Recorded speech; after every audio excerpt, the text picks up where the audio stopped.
तुम थोड़ी ना दो तीन लड़कियों के साथ में सहवास करोगे, हम भी करेंगे, हम कि भी। मैं क्या सिर्फ बच्चे पैदा करने के लिए हूं? वो अपने घर में काम करने को बोलती है नौकरानी, लेकिन नौकरानी बनकर जा रही है, उसको बोलती है जॉब। हमारी बेटी वहां पे रहती है, क्या करती है क्या करती है, कुछ पता थोड़ी है। हमारे पुरखे ऐसे बेवकूफ नहीं थे। हमारे यहाँ देवियों पूजा की जाती है यार, लड़की को देवी मान करके। केवल महिला बीज बचा सकती है। मानक खत्म कर दो, सारी अव्यवस्थाएं फैल जाएंगी। हमारे पुरखे हमको नियमों के रूप में मान्यताएं देकर गए हैं। हमारे हर त्योहार में साइंस छुपी हुई है कि हमारी सभ्यता और संस्कृति में एक मूल में है कि कोई किसी का शोषण ना कर पाए, क्योंकि हमने मानक तय किए हुए हैं। पूरी दुनिया में कहीं किसी मुल्क के अंदर कहीं कोई मानक तय नहीं है। आदमी का मानक, औरत का मानक, आदमी और औरत के संबंधों का मानक, आपस में गांवों में चलने का मानक, वो धर्म, मानव धर्म क्या है, पशु के साथ हमारा किस तरह का रिश्ता हो, पेड़ों के साथ हमारा क्या रिश्ता हो, माटी के साथ अपना क्या रिश्ता हो, पानी के साथ अपना क्या रिश्ता हो, ये सब हमारे पुराने ग्रंथों के अंदर, वेदों के अंदर वर्णित है कि हमारा मानक क्या है, हमारे जीने का मानक क्या है। मानक खत्म कर दो, सारी अव्यवस्थाएं फैल जाएंगी। मानक मतलब स्टैंडर्ड, एक लेवल है, इस लेवल से ऊपर के व्यक्ति को इंसान कहा जाएगा, इस लेवल से नीचे वाले को शैतान कहा जाएगा, या हैवान कहा जाएगा, या अपराधी कहा जाएगा। ये सब मानक हैं, स्टैंडर्ड है। यहां पर अपराधी को आप लोग एमएलए बना देते हैं, या हीनियस क्राइम करने वाले को आप लोग बिठा देते हो। अरे 182 केस थे योगी के ऊपर, जब उसके ऊपर मुकदमे दर्ज हुए, जिसमें से 80 से ऊपर तो हीनियस क्राइम के हैं, लूटपाट, हत्या की कोशिश और इस तरह के मुकदमे, जिनको मुख्यमंत्री बनने के बाद हटा दिया गया। ऐसे अपराधियों, आदमखोर और तड़ीपार जैसे लोगों को हम लोग सिर पे बैठा के रखते हैं। ये मानक खत्म करने की वजह से ही इस देश का सत्यानाश हुआ, बल्कि पूरी दुनिया का सत्यानाश हुआ। आप कहते हो महिलाओं की बराबरी का नाटक खेला जाता है फेमिनिज्म के नाम पर, कि कहते हैं कि महिलाएं जो पुरुषों के बराबर हैं। महिला पुरुष के बराबर हो ही नहीं सकती है। अगर महिला पुरुष के बराबर होती तो उसको बराबर पैदा किया होता भाई, उसको यूट्रस थोड़ी दिया होता। महिला केवल महिला बीज बचा सकती है, केवल मादा बीज बचा सकती है। चाहे पेड़ हो, चाहे फूल हो, चाहे जानवर हो, चाहे इंसान हो, मादा के पास ही कैपेसिटी है बीज को अपने अंदर संरक्षित रखने की। आदमी बचा लेगा क्या? बराबर कैसे हो गई वो? उससे कहीं ऊपर है भाई। फिर कहेंगे मुझे भी आदमी के बराबर आना है, उसका लेवल बहुत ऊपर है, लेकिन उसको ये कहकर कि आदमी के बराबर आना है, उसका लेवल नीचे गिराया जाता है। वो कहती है तुम सिगरेट थोड़ी पियोगे, मैं भी पीऊंगी। तुम दारू खाली तुम थोड़ी पियोगे, हम भी पियेंगे। तुम थोड़ी ना दो तीन लड़कियों के साथ में सहवास करोगे, हम भी करेंगे, हम भी जाकर के जाओगे गुड़गांव चेक करो ना एक बार जाकर के। और अभी तो खबर छपी थी ना कि कनाडा में रहने वाली लड़कियां देह व्यापार करती हैं अपना खर्चा चलाने के लिए, जो यहाँ से लड़कियों को भेज रहे हैं बड़े विदेश में। हमारी बेटी वहां पे रहती है, क्या करती है क्या करती है, कुछ पता थोड़ी है, क्योंकि बराबर आ चुकी है ना वहां की लड़की। सिगरेट ऐसे बराबर में पी रही है, गुटखा बराबर खा रही है, वो बीज अंदर रख पाएगी, उतना ही शुद्ध रूप में बीज रख पाएगी। इसीलिए महिलाओं को इस करप्शन से दूर रखा गया था, उनको कैद नहीं किया गया था भाई। आदमी को औरत की कदर पता थी, इसलिए वहां पर शुद्धता का, वर्जिनिटी का, और सही समय पर शादी का, और पूरे फैमिली के उस आचरण में, उस फैमिली की छांव में रखने का ये रिवाज रखा गया था। पूरा परिवार पूरा समझता था, पूरे सिस्टम को समझता था पूरा समाज। जैसे आजकल आपको टीवी के ऊपर नजर आएगा कि लड़का लड़की एक समान, नहीं, लड़का लड़की एक समान नहीं होते हैं। जो लड़की कर सकती है वो लड़का कभी नहीं कर सकता। अगर एक कबीले में 100 औरतें और 100 मतलब मर्द हैं, और किसी युद्ध में अगर 99 मर्द मर जाएं और एक ही मर्द रहे, तो 100 औरतें एक साल में 100 बच्चे पैदा कर देंगी, 100 नए बच्चे। लेकिन यदि एक ही महिला रह जाए और 99 मतलब औरतें मर जाएं, और चाहे 100 के 100 मर्द हों, एक ही महिला एक साल में एक ही बच्चा पैदा कर पाएगी। वो कबीला खत्म हो जाएगा जिसकी महिला खत्म हो गई। तो लड़का लड़की एक समान वाला प्रोपेगेंडा, ये महिलाओं को घर से बाहर निकालकर दूसरे व्यसनों में, डिप्रेशन में, अपने परिवार से दूर, अपनी संस्कृति से दूर, इन सब चीजों को भुलाने के लिए और बीमार रखने के लिए, और स्पेशली वो बीज का संरक्षण ना कर पाए, इसलिए किया गया था। इसलिए ये बात उनके दिमाग में डाली गई थी कि मैं क्या सिर्फ बच्चे पैदा करने के लिए हूं। ये बातें जो हैं, ये पूरा मीडिया चैनल का प्रोपेगेंडा था, जिसमें महिला ये कह रही है कि मैं क्या यही काम करने के लिए हूं। उसमें महिला को वो काम इसलिए दिए गए थे, घर के काम, कि तुम्हें एक तो जो बाहर के जो व्यसन है, पोल्यूशन है, गंदगी है, दूसरे व्यभिचार है, उनसे तुम ठीक रहो, क्योंकि उनके ऊपर पार पाना, समाज के अंदर बदलाव होते रहते हैं, कभी नशा, कभी अपराध, और जिसने राज करना है वो समाज को तोड़ने के लिए ऐसे प्रोपेगेंडा चलाता रहता है। कोई भी हो राज करने वाला, इसमें मैं किसी भी सरकार की खिलाफत नहीं कर रहा हूं। तो महिला को इसलिए कहा कि तुम ये काम संभालो, जो काम जो एक्चुअली बहुत भारी है, जो काम आपको लगता है कि घर में रहने वाली महिला जो है बहुत हल्के काम या उसको भारी काम नहीं है, वो बहुत भारी काम है जो वो कर रखी है। और ऊपर से उसको बच्चों की परवरिश करनी है, क्योंकि अगली पीढ़ी को बचाने का और संस्कार देने का काम महिला बखूबी कर सकती है। और आदमी जो कि बाहर जा करके, जो एक तरह से आप किसी कंपनी का एग्जांपल लीजिए, उसमें मैनेजर कभी घर कंपनी से बाहर नहीं जाता है, जो एग्जीक्यूटिव हैं, जो नौकर हैं, वो भागते हैं, जो सबसे छोटा है वो सबसे ज्यादा दौड़ता है। तो महिला को मैनेजर की पोस्ट दी गई घर के अंदर, कि तुम सब कुछ कमा करके उसके हाथ में दिया गया कि तुम ये संभालो, बाकी घर बाहर जाने वाले काम हम एग्जीक्यूटिव लोग कर लेंगे, हम सेल्समैन लोग कर लेंगे। तो आदमी ने अपने आप को उस खतरे के सामने रखा और महिला को बचाने के लिए सब किया था, लेकिन उन्होंने उल्टा कर दिया। घर में जो अगर औरत है वो हाउसवाइफ है, वो होम मेकर है, अगर वो अपना घर संभाल रही है तो घर में वो सबसे ज्यादा काम करती है, सबसे पहले उठती है और सबसे बाद में सोती है। और उसके काम में, क्योंकि उसको काम के बदले में उसको कोई मतलब प्रोत्साहन राशि नहीं मिलती है, जिसको हम तनख्वाह कहते हैं, कोई सैलरी नहीं मिलती है उसकी कोई छुट्टी नहीं होती है, उसका कोई संडे, बल्कि संडे को सबका पकोड़े खाने का मन कर जाए तो उसका काम बढ़ जाता है कि रोटी भी बनाएगी और पकोड़े भी बनाएगी वो, है ना। मतलब उसका काम बढ़ रहा है उस दिन, जिस दिन बाकी लोगों की छुट्टी है। बाकी लोग तो थक जाते हैं क्योंकि उनको 9 से 5 काम करना पड़ता है, और वो होम मेकर सुबह 4 से लेकर रात तक नहीं थकती है। मुझे क्या पता अभी कितना टाइम बचा है, 20 मिनट। हाँ, समझे।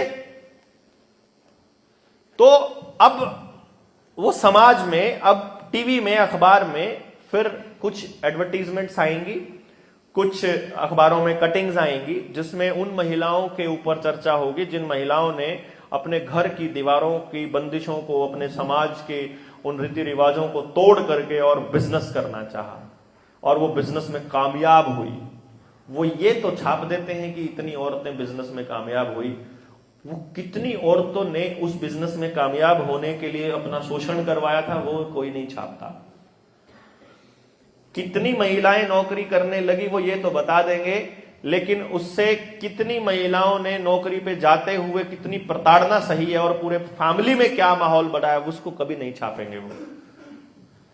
कितनी महिलाओं ने सेल्फ हेल्प ग्रुप बनाए, ग्रुप बना करके लोन लिया सरकार से और अपना बिजनेस शुरू किया, वो लिज्जत पापड़ की कहानी आपको बड़ा डिटेल में समझाएंगे, लेकिन वो कभी ये नहीं बताएंगे कि जब अब उनकी चक्कर में बहुत सी औरतों ने लोन लेकर जब सेल्फ हेल्प ग्रुप शुरू किया है तो मात्र 50,000 रुपए के लोन के लिए उनके घर में गुंडे घुसकर गालियां देते हैं उनकी औरतों को। अभी वो सरकार ने चालू किया है नया, औरतों को भी लोन देना शुरू कर दिया है, घर की औरतों को भी, और फेमिनिज्म के नाम पर औरतों को घरों से निकालने का पूरा गेम चलाया इन्होंने कि उनका फैमिली कल्चर टूटे, आपका फैमिली कल्चर टूटे। अब हमारे घर में हमारी औरतें किस पोजीशन पर होती थी? कभी अगर गौर से देखोगे आप, कंपनियों में किस किस ने काम किया है, प्राइवेट कंपनियों में, या कल्चर देखा है काम करने का किस किस ने? हाथ खड़ा करके बताएं जरा, हैं कुछ लोग, है ना। अब मैं आपको कंपनी के काम करने का कल्चर बताता हूं आपको क्या है। कंपनी में जो सेल्समैन है वो कंपनी में आएगा, हाजिरी लगाएगा, सुबह सुबह अपने बॉस को बताएगा कि मुझे यहां सेल करने जाना है, और वो सुबह निकलेगा। वहां से लीड बनेगी अगर और कुछ चांसेस लगेंगे तो वो अपने सीनियर को बताएगा कि यहां मेरे से मिलना पड़ेगा आपको, तो वो थोड़ा ज्यादा नॉलेज वाला आदमी जाके मिलने जाएगा। फिर उसके बाद बाकी उससे बड़ा होगा तो वो फिर कभी इमरजेंसी में वो जाएगा, बड़े क्लाइंट के पास थोड़ा बड़ा बॉस जाएगा, और जो सबसे बड़ा बॉस होगा घर के अंदर वो बताएगा किसने क्या करना है, और सारे लोग पैसा इकट्ठा करके उस सबसे बड़े बॉस के पास इकट्ठा करेंगे पूरी सेल को। ऐसा ही होगा ना, यही होता है ना कंपनी का कल्चर। अब इसको अगर आप घर के कल्चर को साथ शामिल करोगे, अगर हम आज से 20 साल 50 साल पहले का कल्चर अपने गांव का देखें, तो आदमी खेत में काम कर रहा है, चाहे समाज में काम कर रहा है, चाहे बाहर पंचायत का काम करने जा रहा है, कुछ भी करने जा रहा है, वो सारा कमाई करके जब फसल का जो पैसा बचता है सारा खर्चे निकाल के, तो वो किसको पकड़ाता है? घर की औरत को देता था वो। नहीं, आदमी ने कभी पैसा अपने पास रखा नहीं था, आदमी ने अपना सारा पैसा अपने घर की औरत को दिया था। औरत हमारे घर में मैनेजर की तरह थी। मैनेजर कभी घर से नहीं निकलता है, मालिक नहीं निकलता है, नौकर निकलते हैं घर से बाहर ना। उन्होंने हमारी औरतों को नौकर बनाने के लिए काम का चालू कर दिया। कितना बड़ा खेल खेला देखो, परिवार भी तोड़े, बच्चों की संभाल करने वाला भी कोई नहीं बचा, उनके खाने की देखरेख करने वाला भी कोई नहीं बचा, और अब आपकी औरत आपको कहेगी कि मैं क्या सिर्फ खाना बनाने के लिए हूं, मैं नौकरानी थोड़ी हूं। वो अपने घर में काम करने को बोलती है नौकरानी, लेकिन नौकरानी बनकर जा रही है उसको बोलती है जॉब। जो सच में नौकरानी, सच में नौकर बनी है जाकर के, वो उसको बोलती है जॉब। उससे पूरी फैमिली की सेहत भी खराब हो रही है और पूरी फैमिली का कल्चर खराब हो रहा है। और बच्चे अब पीछे से क्या देख रहे हैं मोबाइल में, पीछे से क्या कर रहे हैं, पड़ोसियों के साथ कहां जा रहे हैं, क्या कर रहे हैं, किसी को कुछ नहीं पड़ा है, क्योंकि अब बच्चों को संभालने के लिए शहरों में आया आ गई है। अब ये फैमिली कल्चर तोड़ना, ये भी षड्यंत्र कितना बड़ा है। महिलाओं की बात है, हमारी महिलाएं कितनी साक्षर होती थी, इस बात का अंदाजा इस बात से लगाया जा सकता है कि भाई हमारा पैसा रुपए का जो हिसाब किताब है सारी महिलाएं रखती थी, आदमी अपने पास पैसा रखता नहीं था। दूसरा इस बात से लगाया जा सकता है कि वो आयुर्वेद की कितनी बड़ी जानकार रही होंगी कि हमारे घर में कोई भी बंदा बीमार हो गया, उसको दवाई बूटी क्या देना है, खाना क्या बनना चाहिए, किस तरह का सारा ज्ञान उनको होता था घर में रहते हुए। तो आप ये सवाल तो छोड़ ही दीजिए कि, और जब सारा, क्योंकि एक आदमी को तो संभालना होता है। अगर जो नेचुरल तरीके से आप मेरी बात करते हैं, जैसे मैं आज पेरेंटिंग पे बात करता हूं, तो पेरेंटिंग एक ऐसा मुद्दा है जिसमें मैं ये बोलता हूं हमेशा मां बाप को कि एक बच्चे को पालने के लिए हमको पूरा गांव चाहिए होता है, पूरा गांव, और एक बंदा 24 आवर चाहिए होता है। तो 24 घंटे उस बच्चे के साथ कौन रह सकता है? जो सबसे ज्यादा कनेक्टेड है, और वो है मां। तो घर परिवार आपका केवल तभी सुरक्षित है, बच्चे आपके तब तक स्वस्थ मानसिकता के रहेंगे जब तक मां बच्चे के साथ कनेक्टेड रहेगी। और ये बात को मां ने समझा था और खुद जिम्मेदारी ली थी। ये नहीं था कि उसको चूल्हे चौके तक सीमित रख दिया था, ऐसा ड्रामा करा गया कि मैं सिर्फ रोटी बनाने के लिए ही हूं। अरे भाई, तुम्हारे पास एक नेचुरल कला है, औरत के पास एक नेचुरल टेंडेंसी होती है। पहली नेचुरल टेंडेंसी ये होती है कि वो मतलब 24 घंटे भाव में रह सकती है। वो उसने अपने बच्चे को जब दूध पिलाना है, अपने बच्चे को जब खाना खिलाना है, अपने परिवार को जब खाना खिलाना। आदमी तो भाव विहीन भी हो जाता है कभी, औरत कभी भाव विहीन नहीं होती है। और हमको बचपन से सिखाया बताया जाता है कि हमको मालूम है कि जैसा खाए अन्न वैसा होए मन।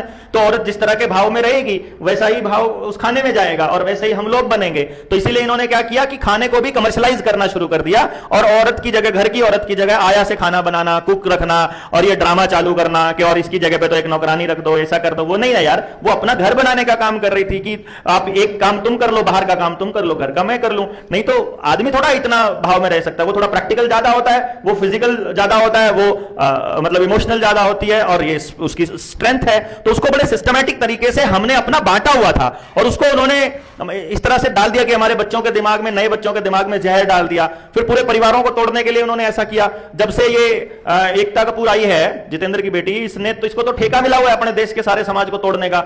मतलब इसने पहली बार बताया कि सास और ननंद मिलकर षड्यंत्र रचती हैं भाभी के खिलाफ, मतलब बहू के खिलाफ में। तो हमारी लड़कियां जो है वो पहले ही, शादी से पहले ही कहने लगी, मैं गांव में नहीं रहने वाली, मैं तो शहर में रहूंगी, और मैं ज्वाइंट फैमिली में नहीं जाने वाली, मैं तो अकेली रहूंगी, मुझे तो शादी होते ही सबसे पहले अलग होना है। ये सारी बातें उसने, टीवी ने हमारे दिमाग में जहर डाला सारा का सारा, अदरवाइज ऐसा कुछ था नहीं। आजकल चल रहा है लड़का लड़की बन जाओ, लड़की लड़का बन जाओ, लड़का लड़की कुछ होता ही नहीं। सरकार कह रही है लड़का लड़की कुछ मानक ही नहीं होता, वो ऐसा बोल रही है। वो कहती है लड़का लड़की बराबर है, हम कहते हैं लड़का लड़की बराबर नहीं है। कुदरत ने लड़की को बहुत ऊंचा बनाया है। हमारे यहां देवियों पूजा की जाती है यार, लड़की को देवी मान करके। तो कैसे बराबर हो गई वो आदमी के? है आदमी के बराबर है ही नहीं वो। परमात्मा ने उसको पहले ही ऊंचा करके, हमने पहले ही अपना सिद्धांत बनाया कि वो ऊंचा लेवल है उसका। लेकिन इन्होंने औरत को आदमी के बराबर लाने की कोशिश कर रहे हैं। उसके बराबर लाने का मतलब उसका लेवल गिरा रहे हैं कि तुम्हारी लड़की को बाहर भेजो, तुम्हारी लड़की धक्के खाए लड़कों की तरह, तुम्हारी लड़की जाकर के वहां दारू पिए, सिगरेट पिए, व्यभिचार करे, सारे उल्टे काम करे। ये सिखा रहे हैं ना वो हमारी लड़कियों को। ये ऐसा बराबर ला रहे हैं ना, वो ऊपर से नीचे ला रहे हैं, उसका लेवल गिरा रहे हैं। और फिर उसको फेमिनिज्म बोलेंगे, उसको बोलेंगे हम लड़कियों को बराबर ला रहे हैं। बारिश होते ही सबसे पहले हस्बैंड वाइफ को क्या बोलेगा? क्या बोलता है? नॉर्मल, बारिश हो गई, बढ़िया मौसम हो गया, क्या बोलेगा? पकोड़े बना लो, देखो क्या बोलो, है कि नहीं? निकलता ना अपने आप से। पता है क्या है, आयुर्वेद में यह मेंशन्ड है कि बारिश के मौसम में जितना तेल खाएंगे उतना शरीर हेल्दी रहेगा। तेल ही बॉडी पे लगाओ, तेल ऐसे ही होता है, तेल सरसों का तेल। तो वो तेल, उसको हमने अपनी मान्यता बना लिया।